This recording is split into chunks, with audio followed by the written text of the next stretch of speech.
Hello, you little, I want to say ticker talkers, but you're not my ticker talkers, you're my YouTubers. Just looking at you, kid. My afternoon coffee with whipped cream on it. Ugh, I'm such a coffee freak.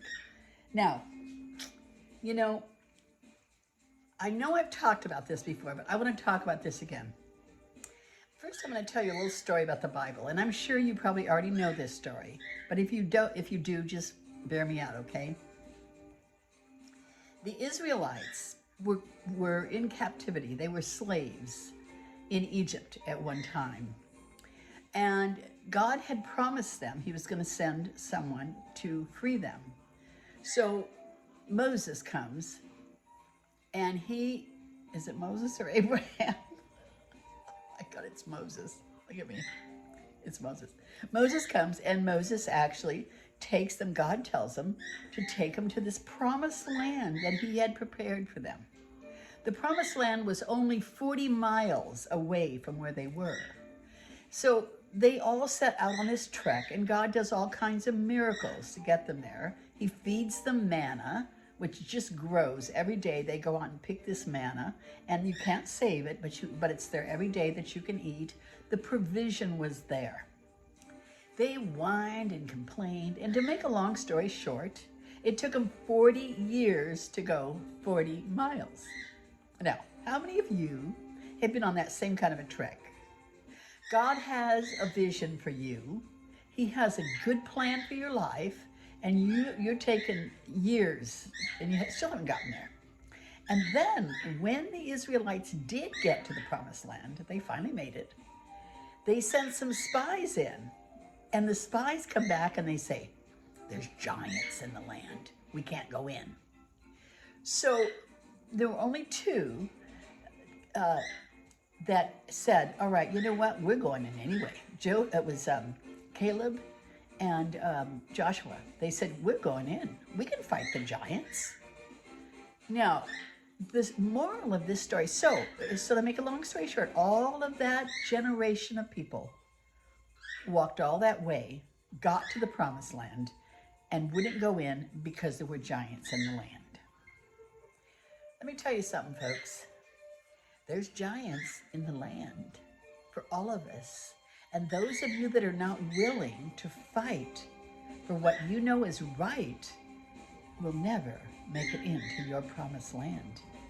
Be willing to take a stand for what you know is right. You know, people have been leaving California. I'm getting out of here because this state is, I'm not going anywhere. I'm staying here and I'm fighting those giants in this land.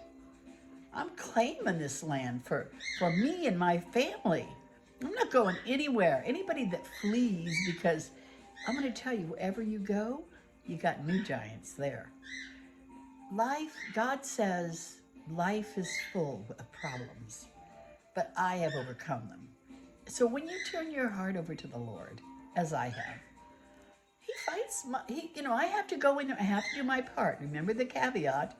There's a caveat attached to every promise in the Bible. There's something you have to do. God isn't going to do everything for you, but he does his part. So, this idea that you're going to run away and the problems are going to be gone. I'm going to divorce this woman I'm with because I'm going to marry somebody else and then I won't have these problems. Wrong. You'll have problems. They may be new ones, but there'll be problems. The grass is not greener on the other side. We live in such a wussy environment these days. Nobody wants to work for anybody, for anything. Nobody wants to get out there and put their hand to it, or they want it all done for them. They think the government should take care of them. I mean, when am I going to get my check? Go work for your check.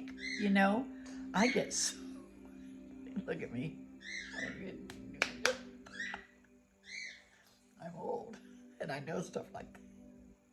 That's what I tell my little ticker talkers all the time. I'm old and I know stuff like this.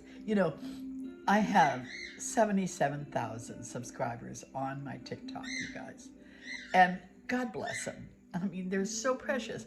I love them, If they close TikTok, I'll just move on to some other venue. But, you guys, now you guys are a real You're my older bunch. No, I really love you guys too. I have a great group of people that follow me, but there's so many quitters out there, you guys. Stand in there and fight for what you believe right to the end. You know, when you have a purpose, in life, when you're here to do something for your offspring, for the people that come after you, you know, what do you think I'm doing right now? I mean, I'm 82. I don't have to go out to the headquarters every day and fight for this country and this state. At my age, I could just stay home and watch TV and wait till I go to heaven. I'm fighting for all those people that are younger than me, that are coming behind me. My family, my kids, my grandkids. I love that story about the doggone Israelites. They never made it in. That generation never got in. Apparently, the people after them got to go in because there were people there in that land eventually. But imagine, they aren't willing to fight the giants in the land. Good God.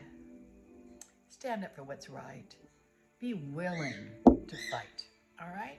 Your Bubby knows stuff like this. She's very smart. And her books are magnificent. Look at it, it's upside down now. She's smart, all right. Upside down. But her books are so good. Hidden treasures in dark places and hidden treasures in secret places. One's as good as the other. I really love these books. If you haven't got them, go on Amazon and get them.